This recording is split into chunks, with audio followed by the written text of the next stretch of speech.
Welcome back, everyone. I'm Tom Murphy, and this is Trinidad Times Television on Channel 71. And we're also on YouTube on Trinidad Times TV 71. With me today is DiLisio, a newcomer to Trinidad politics, first time running. Jean, thank you for joining me today. Thank you for having me. I appreciate the opportunity to share. Right. Jean, as I explained when we were starting, we're going to go through three segments. Some general questions. The second segment will be on economic development. The third will be management. And I want to explain to the people, because you're not an incumbent, you may not have some of these answers, and that's okay.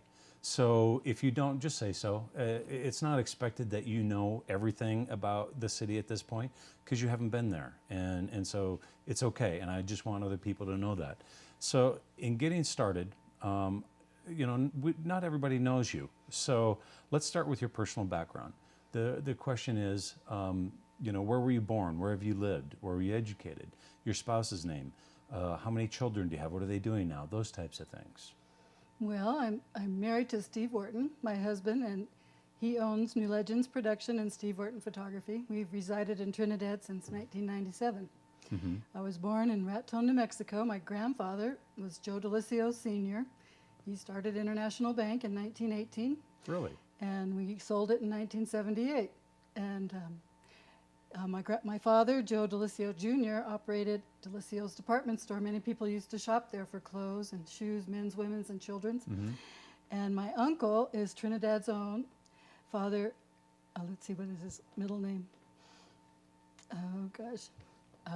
Francis Sebastiani, S.J. He was a relative of yours? He's a relative of mine, my grandfather's cousin. So okay. I came to Trinidad in 1997 to work for Joe Riorda as principal to Holy Trinity when they had K-10 at the... What year? 1997. Oh, 1997, okay. Right. All but right. I was born before that. Okay, right. I won't tell you the year. All right, that's okay. But I recently retired from a 25-year teaching career. I taught as a music educator, and that's why I kind of carry around my props and my hats. I have different hats. Right. And, we see that on the table. That's nice. So you're one of the first people. I don't know. I can't remember. I've done a number of shows. I can't remember if anybody else brought signs, but that's a good idea. I made my signs, and my son helped me. My son is Levi Wharton. He's he's 25. He works in Denver and Apple Store at Cherry Creek, and he's a graphic designer and an artist, drummer. He started drumming for the Trinidad Junior High School Band, and he made music his career also as a producer and a director of several bands. Right. And my daughter Antoinette was one of your clients. And right, I remember. That's been almost 10 years. Yes. It is 10 years that we did that for her. She just had her 10-year anniversary or 10-year reunion here in Trinidad at Tease Me, Treat Me, and they had a nice party for their 10-year anniversary. I thought it was a good thing to have them come back here and meet the new people, and they had a great time here in town. They stayed at the lake, and so she was a homecoming queen. You did a video of her about Trinidad. It was for a beauty pageant, right? National homecoming queen, and it helped her get a scholarship, and fabulous for school. She got it for college, and the next year she went to UCCS. She graduated. She's now working with Denver Police Protective Association, which is the second union of Denver Police. Okay. And she also is a realtor with Weston, Maine. And Levi and Antoinette, we call them the Sons and Daughters of Trinidad, are also part of our magazine, which Steve produces quarterly. Right. And so, quick question, Levi.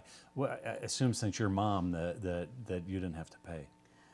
Pay the tuition? Pay for the design for the work. I hope I didn't. It was in-kind service, right? Okay, you raised him. It's like, you need to help. That's right. He needed to help, and he kicked in because my husband's producing the fall magazine. That's right. He could do that. Okay. He could do that too, but Levi owed us some money, so we'll trade out.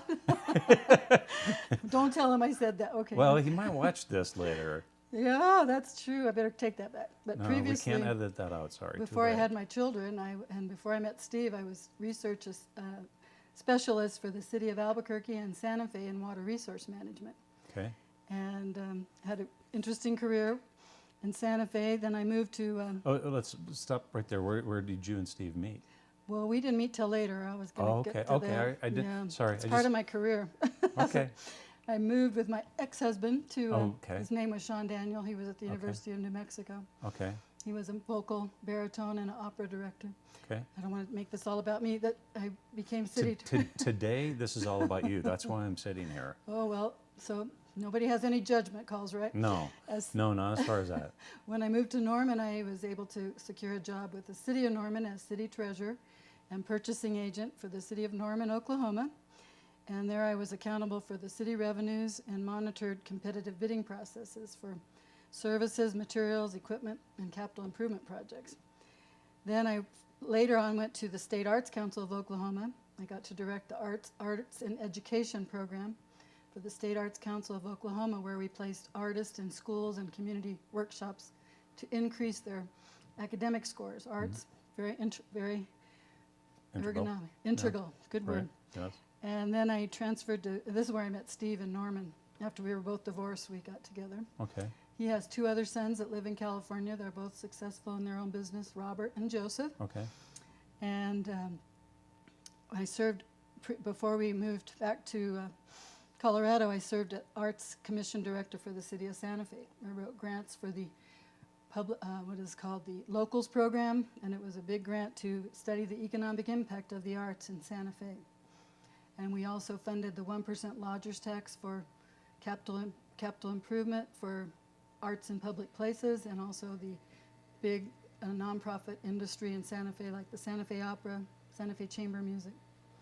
So that's kind of how we met. And then after I finished my municipal and state career, I decided to become a teacher to be able to spend more time with my kids. And that's when I got into teaching for 25 years, taught in Pueblo City Schools and Honey and Penrose for a while. So you've kind of lived in this region Right. pretty much for most of your life. Well, yes, Yeah. most of it. Okay. Okay. Interesting. Jean, what second question is, what past public involvement have you had? Have you ever been elected, appointed, volunteered, other positions held, include places and years and things like that? Well, that I you've had with other volunteered. positions? I volunteered as I'm right now working with the Republican Women's Committee, and I volunteered as a registrar for voting, Okay. getting people registered to vote. Doesn't matter what, what their platform is. I also worked with Representative Cleta Deathridge in the state of Oklahoma. This was back in the 80s, 90s, when she was running for state representative, and helped her write speeches and did a lot of research for her campaign. Okay.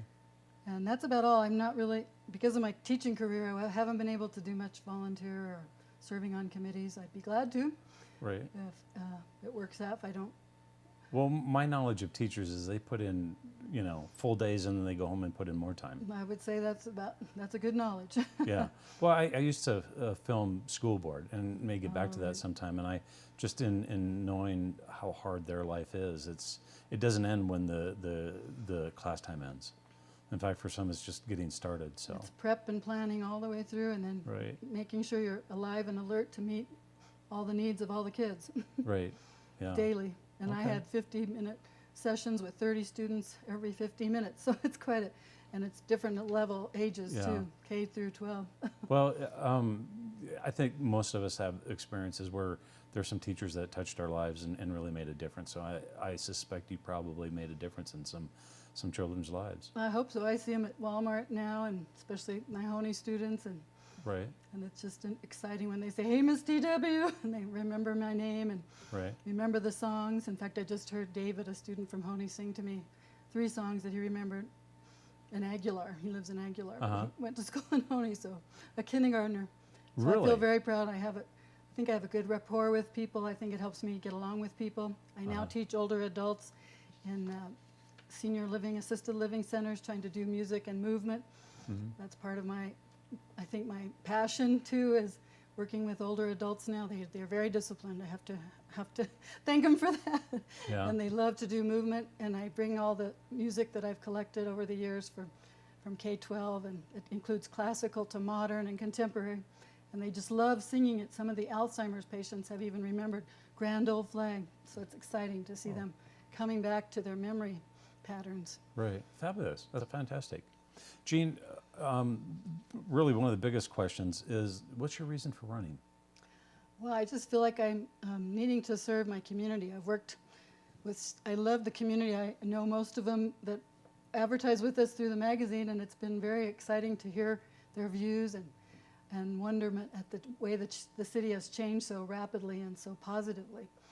And I'm just interested in keeping that positive momentum. I think I can offer a lot with my arts management background. I can help with the arts, art space create idea, space to create. Right.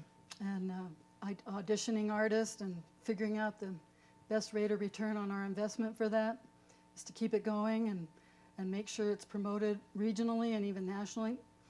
So I'm hoping to increase that whole momentum that already is moving. And I'm very thankful to the City Council who are doing that and the city staff. Okay. Another really big question, because there's a lot of controversy. The biggest elephant in the room right now is marijuana. And what is your stance on marijuana? Well, today it's been legalized in Colorado, so my stance is to get along with those people and figure out how to promote them as well and to promote them in this state. And they have increased it's been a very strengthening vision for our city, I think, and it's been helping us, but I think we can't be overly or totally dependent on them because there is other federal ramifications that may come down the pike, but even if it doesn't, other states may get the legalization, and it would very soon minimize our impact. Right. So I think it's imperative that we strengthen our existing businesses and look for additional ones. Okay.